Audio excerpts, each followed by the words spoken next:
Good morning student, I am Shikha and this is your YouTube channel Full Solution। और आज हम लोग salary पे इंट्रोडक्शन क्लासेस करेंगे। Salary as per income tax act. Salary का definition जो हम लोग समझते हैं नॉर्मली कि एम्प्लॉयर एम्प्लॉय को सैलरी देता है फॉर द सर्विसेज, लेकिन इसमें सबसे पहले हम लोग एक्सप्लेन करेंगे एम्प्लॉयर क्या होता है, एम्प्लॉय क्या होता है। एम्प्लॉयर होता है जो आपको जॉब देता है, anyone who gives the job, मतलब बॉस, उस कंपनी का head, chief executive officer, CEO, जो अपने अंडर में अलग अलग एम्प्लॉयज़ को रखता है और सैलरी प्रोवाइड करता है, वो होता है employer. And employee are those person who work for the company. जो भी इंसान कंपनी के लिए काम कर रहा है, बदले में उसे उसके लिए पैसे मिल रहे हैं, उसे एम्प्लॉई बोलते हैं। एम्प्लॉयर जो काम देता है, एम्प्लॉई जो काम करता है। तो ये दो कॉन्सेप्ट को सैलरी के टर्म में जानना बहुत ज़रूरी था। और हम अब पढ़ेंगे salary, taxable income under the head of salary. Salary first head under income tax act. और सैलरी के लिए जो सेक्शन है वो section 15 to 17 income tax act 1961 के सेक्शन 15 से लेकर सेक्शन 17 तक में taxable income under the head of salary को डिफ़ाइन किया गया है। हम लोग 15, 16, 17 को एक एक करके पढ़ेंगे और इसमें पूरी सैलरी आपकी कवर हो जाएगी। तो सबसे पहले हम लोग जानने का कोशिश करते हैं कि व्हाट इज़ सैलरी। जैसा कि हम जनरल टर्म में बताएं कि any remuneration paid by an employer to his employee in consideration of his services is called salary. इस डेफिनेशन को आप लोग अपने कॉपी में नोट कर लेंगे। उसके बाद हम लोग देखेंगे कि सैलरी का डेफिनेशन जो हम लोग नॉर्मल जनरल टर्म में जानते हैं, लेकिन इनकम टैक्स पर्पस के लिए ये अलग है। सैलरी को सेक्शन 15 के अंदर डिफ़ाइन किया गया है कुछ इस तरह से। ओके, तो salary under section 15 is defined in this way. The salary under section 15 have 3 terms, की 3 तरह की सैलरी को सैलरीज़ में ऐड किया जाता है। पहला टर्म है any salary due from an employer or a former employer to an assessee in previous year whether paid or not. मतलब कोई भी सैलरी अगर ड्यू हो जाती है, मतलब सैलरी आपके नाम पर लिखा गई कि हाँ आपको लेट अस सपोज 15,000 सैलरी है। हाँ, अगर आपको सैलरी अभी हाथ में मिली नहीं है इन कैश, पर वो रिकॉर्डेड है कि आपको 15,000 सैलरी मिलनी है, तो भी वो आपके टैक्स में इंक्लूड होगी। अभी आपको हाथ में मिली नहीं है पर मिलनी है, वो रिकॉर्ड हो चुका है कि हाँ 15,000 सैलरी इस पर्सन को देना है, तो वो सैलरी टैक्सेबल होगी। Number second is any salary paid or allowed to him in previous year by or on behalf of an employer or a former employer, though not due or before becomes due to him। इसका second number just opposite है कि आपको salary in cash hand में मिल चुका है पर वो due नहीं हुआ है, वो अभी रिकॉर्ड नहीं हुआ है, पर आपको सैलरी दे दिया गया। अब कुछ भी काम हो सकता है, कंपनी के पास हो सकता है इस साल इस महीने ज़्यादा प्रॉफिट हो गया हो तो वो एडवांस में सैलरी दे दिया हो और रिकॉर्ड नहीं किया हो कि हाँ हमने इस एम्प्लॉय को सैलरी दे दी है, पर आपको इन कैश सैलरी मिल गया है, वो सैलरी भी सेक्शन 15 के अंदर टैक्सेबल होगा। Number third is any arrear of salary paid or allowed to him in previous year by or on behalf of an employer or a former employer if not charged to income tax for any earlier previous year।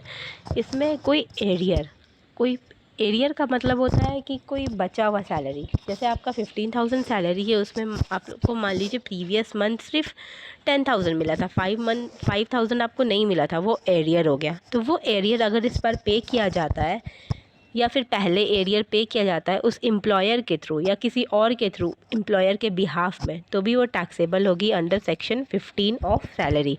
Okay, तो section 15 of salary में किस किस चीज़ों को salary में include किया जाता है ये हम लोगों ने देखा। आगे हम लोग देखेंगे डेफिनेशन ऑफ सैलरी, देखेंगे अंडर सेक्शन 17। सेक्शन 17 में सैलरी को डिफ़ाइन किया गया इनकम टैक्स पर्पज़ के लिए। जैसे हम लोग अभी जो सैलरी पढ़ रहे हैं उसमें तो वी नो कि एम्प्लॉय को जो देता है वो सैलरी है, पर एम्प्लॉयर किस किस चीज़ों को देता है उस सैलरी में क्या क्या चीज़ इंक्लूड होती है, ये हम लोग सेक्शन 17 के अंदर पढ़ेंगे। तो section 17 defines salary. The definition of salary is follows as. Okay, तो salary include number 1 wages, number 2 annuity और पेंशन। वेजेस का तो आपको पता है, जो नॉर्मल हम लोग को वर्क के लिए मिलता है या सर्विस प्रोवाइड करने के लिए नॉर्मल मिला, वो वेजेस हो गया। नंबर 2 इज़ एन्युइटी और pension. Pension that we get, annuity means annually. Annually कभी कभी होता है कि सैलरी का एक पैकेज होता है एनुअली, दैट इज़ एन्युइटी। या फिर पेंशन, पेंशन तो आप लोगों को पता है कि रिटायरमेंट के बाद एक पेंशन होता है, लेकिन वो पेंशन आपके सैलरी से अभी ही कटना स्टार्ट हो जाता है। अगर आपकी सैलरी 30,000 है तो उसमें आपको 24,000 और 25,000 इन कैश हैंड मिलता है, और जो बचा हुआ पैसा है वो आपके प्रोविडेंट फंड या फिर पेंशन में चला जाता है। Next is any gratuity. Gratuity का मतलब होता है टू प्रोवाइड ग्रैटिट्यूड। अगर कोई इंसान आपके फर्म में लॉन्ग टर्म के लिए काम करता है, 10 साल, 15 साल, 20 साल या अपनी पूरी लाइफ टाइम एक ही फर्म में स्टेबल होकर काम करता है, तो उसके रिटायरमेंट के टाइम पे ग्रेचुइटी बेनिफिट उसे दिया जाता है for his life long working. ये होता है gratuity. Okay, next is any fees, commission, perquisite or profit in lieu of or in addition to any salary or wages।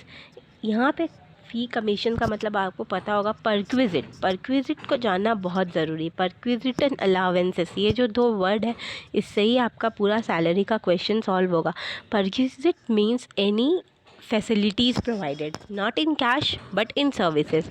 अगर आपको कोई फैसिलिटी प्रोवाइड करती है कंपनी, कैश में नहीं, वो फैसिलिटी ही आपको, जैसे ट्रांसपोर्टेशन हो गया, ये सब कुछ परक्विजिट में आता है। Okay, next is any advance of salary. जो एडवांस सैलरी आपको मिलती है वो लोन नहीं होनी चाहिए, वो एडवांस सैलरी होनी चाहिए। Any payment received in respect of any period of leave not availed by him. कोई अगर वो छुट्टी लेता है, कोई पर्सन अगर एम्प्लॉई छुट्टी लेता है और उसके बदले में भी उसे अगर सैलरी मिलती है, जैसे आजकल मैटरनिटी बेनिफिट, मैटरनिटी लीव हो गया, पैटर्निटी लीव, ये सब जो मिलता है उसके बदले में उसे सैलरी मिलती है। अभी जैसे लॉकडाउन में कोरोना की वजह से सारी कंपनीज़ के काम बंद थे, तो वर्क एट होम प्रोवाइड किया गया। अब वर्क एट होम में 50% सैलरी मिली, या फिर अगर वो कंपनी 1-2 महीने के लिए बंद भी रही तो भी एम्प्लॉयज़ लोगों को 50% सैलरी मिली, वो सब इसके अंदर आएगा। Okay, next, portion of annual accretion to the balance at the credit of an employee participating in recognised provident fund to extend taxable. यहाँ पे अगर प्रोविडेंट फंड में जो भी कंपनी कंट्रीब्यूशन कर रही है या फिर एम्प्लॉय खुद कंट्रीब्यूट कर रहा है, वो सब भी इस इनकम फ्रॉम सैलरी के अंदर आएगा। Next is transferred balance in recognised provident fund to extent it is taxable. RPF, recognised provident fund में जो ट्रांसफ़र हो रहा है आपका amount. Next is any contribution made by central government or any employer to the account covered under pension scheme referred in section 80 CCD। Section 80 का एक पूरा list है, उसके अंदर कोई सेंट्रल गवर्नमेंट अगर आपको कोई अलाउंसेस देता है, कुछ फ़ंड आपके खाते में ट्रांसफ़र करता है, या फिर कोई एम्प्लॉयर की कोई स्कीम है जिसके अंडर एम्प्लॉयज़ के अकाउंट में कोई पैसा ट्रांसफ़र होता है, तो वो सारा कुछ सैलरी के अंदर आएगा। तो सैलरी के अंदर हमें इतना कुछ पढ़ना है और ये सब को मिला के सैलरी होती है। अगर हम लोग सैलरी को शॉर्ट बताएं तो salary is basic salary plus allowances plus perquisites plus profit in lieu of salary. उस सैलरी के तहत जो भी प्रॉफिट हो रहा है आपको, ये सब, और इसमें लेस कर देंगे, इन चारों चीज़ों को ऐड करेंगे, basic salary, add allowances, add perquisites, add profit in lieu of salary. इनको ऐड करने के बाद ग्रॉस सैलरी आएगी हमारी, और ग्रॉस सैलरी में लेस कर देंगे entertainment allowances and employment taxes. इन सब को लेस कर देंगे तो आएगा टैक्सेबल सैलरी। ओके, अब हम लोग आगे देखते हैं। आगे अब आपको जो स्क्रीन पे दिख रहा है वो बहुत इंपॉर्टेंट है, calculation of income from salary. ये जो फॉर्मेट है, इसी पे आपको वर्क करना है, और taxable income under the head of salary आपको फाइंड आउट करना है। ये एकदम फॉर्मेट ऐसे का ऐसा आप लोग कॉपी में बना लेंगे। Okay, calculation of income from salary.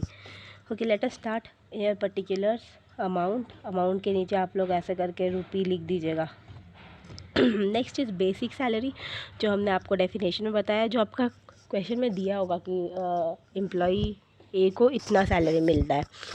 तो वो आप लोग यहाँ पे पुट करेंगे। नेक्स्ट ऐड, इसमें कौन कौन से टर्म ऐड होंगे? Fee, commission and bonus, allowances, perquisites, retirement benefits and fees, commission and bonus. ये 2 बार हो गया है 1 एंड 5। तो ये बात है, fees, commission and bonus, allowances, perquisite and retirement benefits, ये सारे कुछ आपको ऐड करने हैं। ओके, तो फिर आपका जो आएगा वो ग्रॉस सैलरी होगा। ग्रॉस सैलरी फाउंड आउट करने के बाद इसमें लेस करना है जो भी डिडक्शंस होंगे, डिडक्शंस फ्रॉम सैलरी, जितने भी डिडक्शन सेक्शन 80 के अंदर आएंगे वो सारे कुछ इस पर आएंगे। Next is entertainment allowances under section 16, ये भी आपको इस पर लेस करना है। एंड प्रोफेशनल टैक्स, कुछ टैक्स होता है, टैक्स डिडक्टेड एट सोर्स होगा या सैलरी से रिलेटेड कोई टैक्स होगा अंडर सेक्शन 16 के अंदर ही होगा ये भी। तो ये सब आप लोग को लेस करना है, ये तीनों चीज़ आप लोग को लेस करनी है। एंड तब जो आएगा वो नेट सैलरी आएगा, that is your taxable salary. इसी नेट सैलरी पे हम लोग टैक्स पेमेंट करेंगे। ओके, एक इंट्रोडक्शन आपको फॉर्म 16 के बारे में। फॉर्म 16 आखिर होता क्या है? ये form 16 is that form which contain all information regarding salary of employ. आप जो भी सैलरी पे कर रहे हैं, उस सैलरी पे जो भी टैक्स पे कर रहे हैं, वो आपको इनकम टैक्स ऑफिस में दिखाना होता है। उसके लिए जो फॉर्म फिल करते हैं हम लोग, that is called form 16। Form 16 is a certificate in which employer certifies the detail about the salary and the tax deducted at source from the salary during the year. उस एक year में आपको जो भी सैलरी मिली है और tax deducted at source, tax deducted at source का मतलब उस सोर्स पे ही। अगर आपको मान लीजिए कोई एक कंपनी है, वो सैलरी प्रोवाइड कर रही है, तो वो कंपनी ही जब टैक्स काट लेती है ना आपके सैलरी में से, अगर 30,000 आपका सैलरी है तो आपको 24,000 इन हैंड मिलता है, और बाकी 6,000 में आपका प्रोविडेंट फंड, पेंशन, ये सब का अमाउंट कट के और टैक्स भी कटता है। तो उसको टैक्स डिडक्टेड एट सोर्स बोलेंगे। जहाँ से आपकी सैलरी आ रही है वहीं पे आपका टैक्स कट जा रहा है, वो टैक्स डिडक्टेड एट सोर्स। तो इन सब को शो जिस फॉर्म में हम लोग करते हैं वो फॉर्म 16 होता है। Next is form 16 is issued once in financial year. जिस फाइनेंशियल ईयर में आपकी सैलरी ड्यू हो रही है, उस फाइनेंशियल ईयर में फॉर्म 16 को इशू करा जाता है। Of next year immediately following the financial in which tax is deducted. Form 16 का 2 पार्ट्स होता है, ठीक है। Form 16 has 2 parts. Let's discuss about the part 1 by 1। Part 1 में जनरल इन्फॉर्मेशंस होती है। Part A, it contains the information of the employer and employee like name and address, PAN and TAN details, a period of employment detail and TDS, tax deducted as source, deducted and deposited with the government. Part A में general information like आपका नाम, pan card का number, employment details कि आप कितने साल से काम कर रहे हो, कितना टैक्स आपका कट रहा है, या फिर गवर्नमेंट के साथ आप कितना डिपॉजिट, मतलब अगर पोस्ट ऑफिस में आप लोग डिपॉजिट कर रहे हो सैलरी का कोई पार्ट या कुछ भी, पार्ट ए में उससे रिलेटेड इन्फॉर्मेशन प्रोवाइडेड होती है। Okay. Part B, it contains the detail of salary paid, other income deductions allowed, tax payable, etc. Part B contains salary paid, जो भी सैलरी पे हुई है, चाहे आपकी फ़ीस, बोनस के रूप में, एन्युटी, ग्रेजुइटी, सबका अलग अलग अमाउंट अच्छे से डिटेल होती है इस पर। और इनकम टैक्स डिडक्शंस जो आपको प्रोवाइड हुआ है अंडर 80C या फिर 16 अंडर सेक्शन 16, ये सब जो भी डिडक्शंस हुए हैं, TDS जो आपका कटा, ये सब पार्ट बी में होता है। ओके, क्लास टॉपिक सैलरी में बताना है places of accrual of salary. कभी कभी ऐसा होता है कि हम लोग इंडिया में सैलरी लेते हैं तो टैक्सेबल होती है, या फिर कभी कभी फॉरेन में हम सैलरी लेते हैं तो भी इंडिया में टैक्सेबल होती है। तो कौन कौन से केस होंगे जहाँ पे सैलरी को इंडिया में टैक्सेबल किया जाएगा? तो पहला केस है जब सैलरी इंडिया में अर्न की गई हो और इंडिया में ही ली गई हो, हम लोग इंडिया में ही पैसे कमाए और इंडिया में ही हमें सैलरी मिली, तो इंडिया में वो टैक्सेबल होगी। ओके। नंबर सेकंड इज़ अगर पर्सन इंडिया में जॉब करता है और वो फिर छुट्टी में चला जाता है कहीं बाहर, अब उसे बाहर के अकाउंट में पैसे मिलते हैं, तो भी वो टैक्सेबल होगा इंडिया में, क्योंकि उसने जॉब इंडिया में की है। ओके।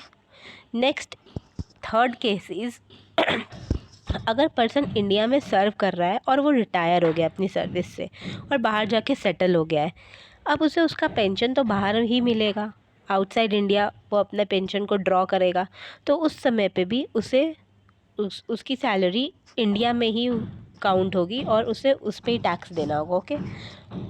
लास्ट केस इज़ अगर कोई गवर्नमेंट एम्प्लॉई है और वो ट्रांसफ़र कर दिया गया है किसी और ब्रांच में जो कि फॉरेन में सिचुएटेड है। ओके। काम तो वो गवर्नमेंट ऑफ इंडिया के लिए ही कर रहा है, बस उसका work office out of India है। मान लीजिए यहाँ का कोई गवर्नमेंट एम्प्लॉई है, उसे यूरोप ब्रिटेन की कोई कहीं पे काम करना है, के ब्रांच में काम करना है, सैलरी तो वो गवर्नमेंट ऑफ इंडिया से ही ड्रॉ कर रहा है ना, इसीलिए उसकी सैलरी गवर्नमेंट ऑफ इंडिया के अंदर ही टैक्सेबल होगी, उसे इंडिया में टैक्स देना होगा। ओके, सो ये सब केसेस था सैलरी का। So that's all about introductory class of salary. Thank you.